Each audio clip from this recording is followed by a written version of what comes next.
Et avec nous ce soir, une observatrice avisée de la vie politique brésilienne. Bonsoir Sylvia Capanema. Bonsoir. Soyez la bienvenue sur TV5. Vous êtes maîtresse de conférence à l'université Sorbonne Paris-Nord, historienne du Brésil contemporain. Vous avez suivi ce débat avec attention, bien évidemment. Qui a gagné, Bolsonaro ou Lula? Difficile à dire. Je pense que c'était un débat qui, peut-être ceux qui ont gagné, en faisant l'analyse, c'était les autres candidats extérieurs, parce que la polarisation Lula et Bolsonaro, ils étaient tous les deux très visés. Bolsonaro a certainement été le plus attaqué par tous les autres candidats. Mais il y a 3 candidats qui étaient en dehors de la polarisation qui ont attiré plus d'attention. En tout cas, les favoris des sondages sont bien entendu les deux que j'ai cités. Et selon vous, qui est aujourd'hui en mesure de l'emporter? Lula est favori depuis plusieurs mois. Tous les sondages. D'ailleurs, il était déjà favori il y a 4 ans, quand on l'a empêché d'être candidat. Et après, donc, on a vu la suite et Bolsonaro a gagné.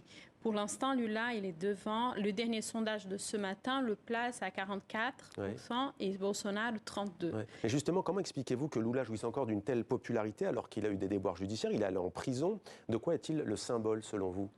Il est le symbole de sa période. Il va insister sur ça. Il va insister sur son bilan et ressortir. C'est ça, lui, hier, avant-hier, dans le débat, il ressortait donc les résultats économiques et sociaux de sa période de gouvernement. Quels sont ces résultats? Ces résultats qu'il ressort, donc c'est l'éducation. Beaucoup de choses ont été faites, notamment pour les universités. Surtout aussi les combats contre la faim. Et beaucoup de Brésiliens, il ressort de chiffres de 40 millions de Brésiliens qui sont passés de classe de pauvreté à la classe moyenne, entre autres résultats. Et même quand il est interrogé sur la corruption, il ressort tous les dispositifs de transparence politique qu'il a mis en place. Alors Jair Bolsonaro semble lui aussi continuer de séduire une base solide au Brésil. Qui sont au juste ses partisans? Ses partisans, il a quand même entière 30% d'opinion favorable dans tout sondage. Et donc, il va insister, Dieu, patrie, famille, c'est vraiment ces mots d'ordre. Donc, il insiste sur les religieux, les conservateurs et les nationalistes liés aux militaires ou les milices. Donc et est-ce qu'il y a un vote, selon vous, ethnique au Brésil? Parce qu'on entend parfois qu'il y a des soutiens de Bolsonaro qui sont parfois, y compris pauvres, qui sont des Afro-Brésiliens. Oui. Est-ce vrai? S'il y a un vote, les femmes vont voter plutôt pour Lula. Elles ont peur de lui, elles ont peur de Bolsonaro. Les afrodescendants aussi, et les indigènes aussi. Mais il est vrai que ce n'est pas sur ce niveau-là que la polarisation, elle se fait. Alors justement, où se fait la polarisation de la société brésilienne dans cette campagne? Et qui sont ces deux blocs qui s'affrontent? Il y a 2 blocs qui s'affrontent. Donc Lula, il va essayer de jouer le bloc de la démocratie. Donc le centre et la gauche, il a vraiment fait le pari de ce bloc. Et Bolsonaro qui va jouer les conservateurs, l'anticorruption. Et aussi, il avait des soutiens de certains hommes d'affaires importants. Certains disent parfois populisme de droite contre populisme de gauche. Est-ce que vous êtes d'accord et qu'est-ce que cela veut dire? Je ne suis pas d'accord parce que Lula, il a justement fait un pari d'aller plus large. En tant que vice-président, il a pris un homme de centre-droite. Il ne fait pas campagne sur populisme de gauche. Il fait une campagne autour de la démocratie et de son bilan. Est-ce que vous diriez que c'est l'une des élections les plus risquées depuis la fin de la dictature? C'était en 1985. C'est peut-être une des plus importantes. Parce que là se jouent 2 modèles de société, une société qui s'est polarisée de plus en plus.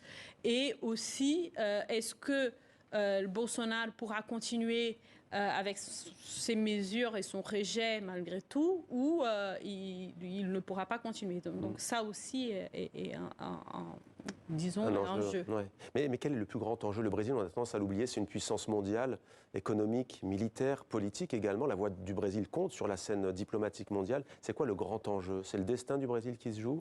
C'est le destin, ce sont des modèles économiques et des modèles économiques et sociaux, les questions environnementales, la question de la démocratie et des pouvoirs et des contre-pouvoirs, la représentation des minorités, la représentation des femmes, il y a beaucoup de choses.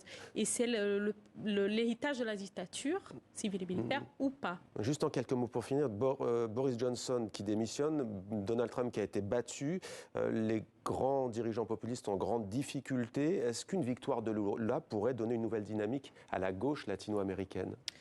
Je pense que ça Même si peut je vous ai aller cité deux dirigeants pour le coup qui n'étaient pas de ce continent. dans le sens des autres victoires de la gauche dans le continent. Et on a vu dans le passé récent qu'il y a toujours La Colombie, là, récemment. la Colombie, le Chili et d'autres, et qu'il y a toujours une histoire similaire dans ce pays. Donc c'est plus vers ce sens. Et on ne les a pas évoqués, mais il y a les Amérindiens aussi qui suivent de très près cette présidentielle. Vous les avez cités d'ailleurs tout à l'heure, vous avez dit qu'ils penchaient plutôt vers Lula. On a appris la disparition de l'homme que l'on surnommait l'Indien du Trou. On a appris la mort du dernier survivant du peuple indigène Tanaru, l'Indien du Trou, parce qu'en raison de son habitude de creuser des trous profonds dans les huttes où il habitait, les autorités brésiliennes présument que l'homme a passé 26 ans tout seul à errer dans la jungle après la lente disparition des membres de sa communauté. C'était au milieu des années 1990. Voilà pour cette page consacrée au Brésil. Merci beaucoup Sylvia Capanema d'avoir été avec nous sur TV5 Monde.